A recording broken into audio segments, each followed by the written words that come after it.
You don't get to choose every situation, but you get to choose the story. Oh, the power of God is in that truth. You choose the story that you tell yourself. So if something's hard, you can be like, oh man, this is hard. I thought God told me to do it, but I guess the Lord isn't in this. This is hard. It must not be God. What if Jesus would have thought about the cross that way? Oh, this is hard. This must not be the will of God. I must not have heard God on this one. Boy, this is hard. That's a story. Here's another story. This is so hard, it must be God. That must be, the devil must have got a memo that I'm on to something good. I'm on the edge of Canaan. That's what these giants are here to signify.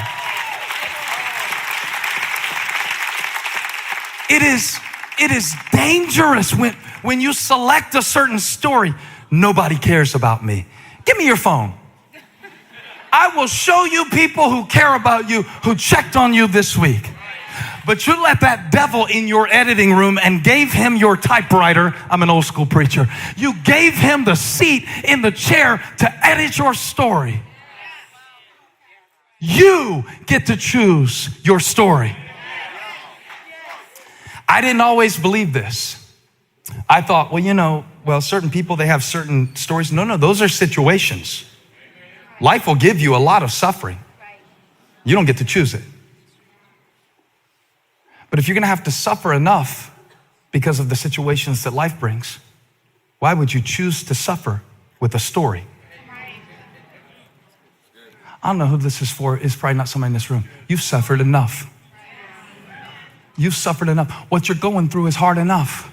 What you're dealing with is heavy enough without telling yourself a story about it that reinforces the thought that God is not with you. I'm still in Acts 11. Peter told them the whole story. He saw what God did. They heard it. He saw it. They heard it. He saw it. They heard it. He showed up and said, I heard what y'all been saying about me, but there's a hole in your story. You're telling me what you heard. Let me tell you what I saw. I saw the vision of the whole earth being reached by the gospel of Jesus Christ. I saw it. I experienced it. I know that God is for me. How do you know? Well, I was there. I was there when he picked me up. I was there when nobody else could give me the comfort and the balm and the medicine, but God helped me through that night. I was there when I was in the middle of an emotional storm that I saw no way through, but look at me on the other side, dancing on the shore. I was there. You can't tell me God's not real. You can't tell me he didn't choose me. You can't tell me grace doesn't work. You can't tell me it's over. You can't tell me the best is behind me. You can't make me doubt him. I know too much. I saw it. You tell me what you heard. I'll tell you what I saw.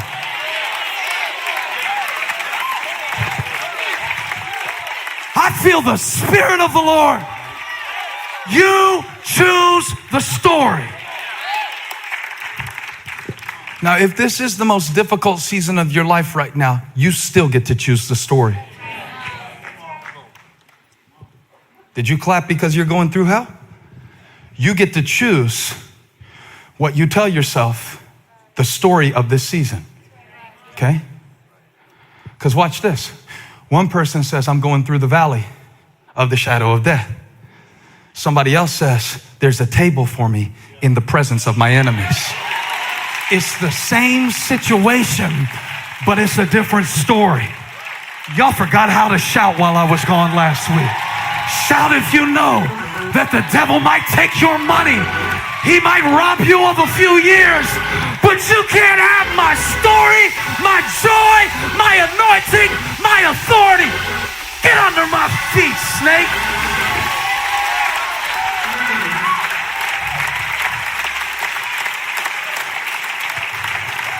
Now, one of my best friends is going through the most horrible season of their life right now. And he and his wife lost everything last year. Lost everything. I don't mean that like we say it.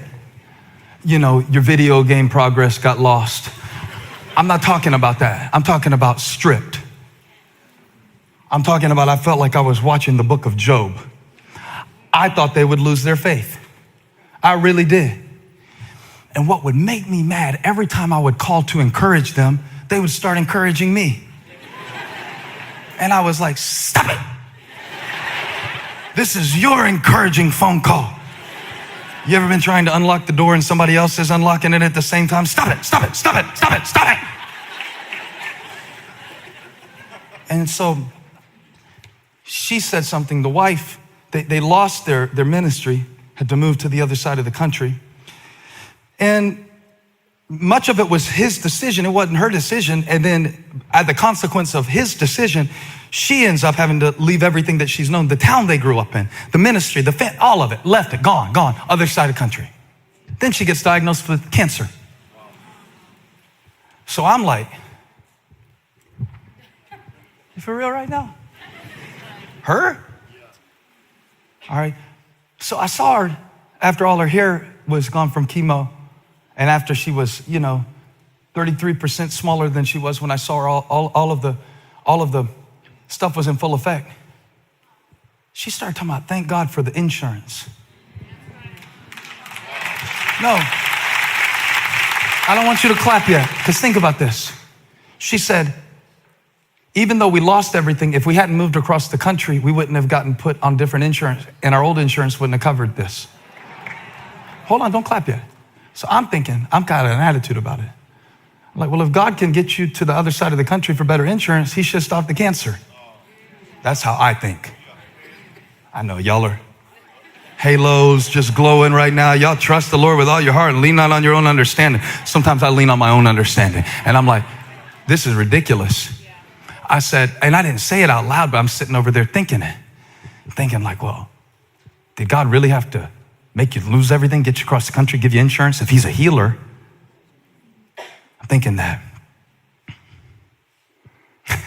I called them yesterday. I was like, I keep thinking about this insurance thing y'all keep saying. It's bugging me. Doesn't make any logical, tactical sense. The great I am who can part the Red Sea can't stop you from getting cancer. He just gets you on a better insurance policy. I said, I don't get it. She said, it's not your story. Y'all better help me shout or we're never going to get to the 11:30. I want you to look at the devil and say, it's not your story. She said, if I believed that this was the end for me, I wouldn't survive. But if I believe that I will see the goodness of the Lord in the land of the living, she said, that's my story and I'm sticking to it. Let the devil know, come hell or high water.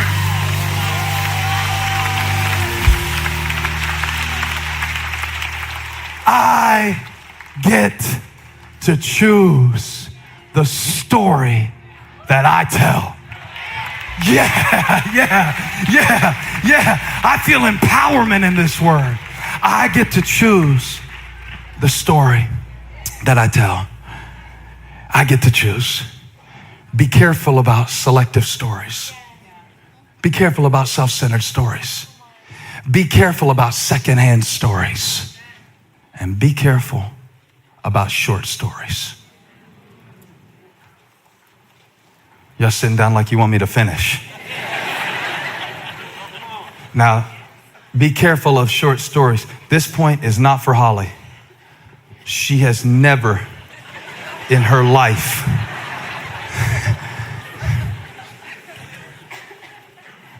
I might have to pay for this when we get home, but it's going to be worth it to get the point across. My wife, when she was growing up, her dad used to say because there were 3 women in the house, well, 3 daughters and a wife. So it was him versus the estrogen, and the estrogen was just so powerful.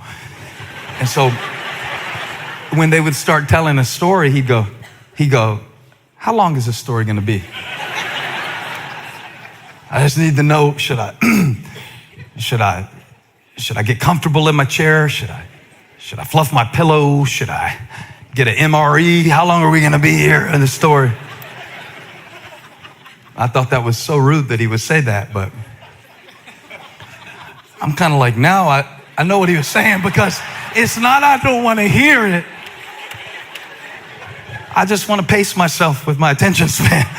Make sure I take some notes, so I can refer back to point number 3A and ask, But it's always so eloquent, and I don't mind. Anyway, she says something all the time to people that I've never said to anyone. She'll say, somebody be telling a story. This happened last week. True story? Okay. Because I said this last night. She knows what I'm gonna say. She said last week to somebody, they were starting to tell a story. I'm yawning. I look interested, but I got an inner yawn. I'm like, I'm thinking the more I nod, the faster they'll do this. And she goes, oh, this is a great story. Please tell me everything and don't leave out any details. Shut up.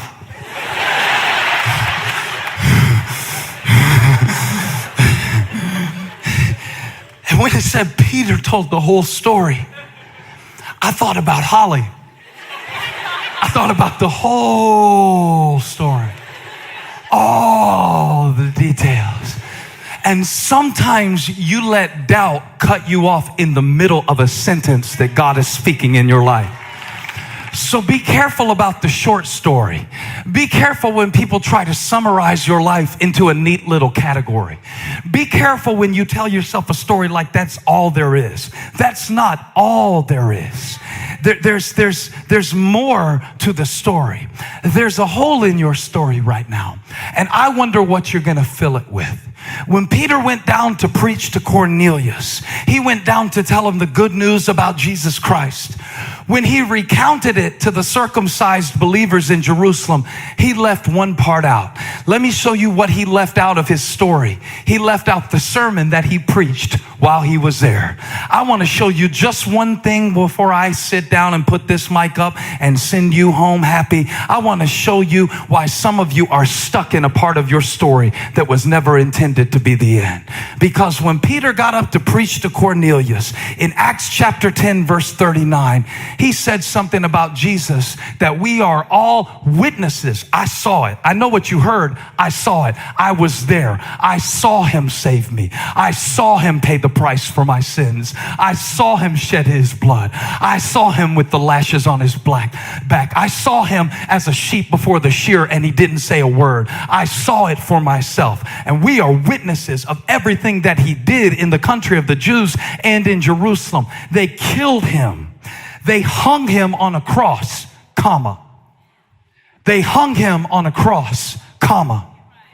They hung him on a cross, comma. The word of the Lord for you today, my brother, my sister, don't stop at the comma. Don't stop at the comma. Because the next verse says, but God. I love those two words like I love the breath in my lungs. But God, we were trespassers. We had broken his law. We did not deserve mercy. Somebody shout, but God.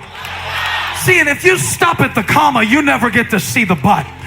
God was raising him from the dead by the time the story started to spread. Resurrection is possible when you realize he didn't stay on the cross. When they nailed him on the tree, they put a nail in his hands. But early one Sunday, he showed Thomas something. Put your finger where the nails were.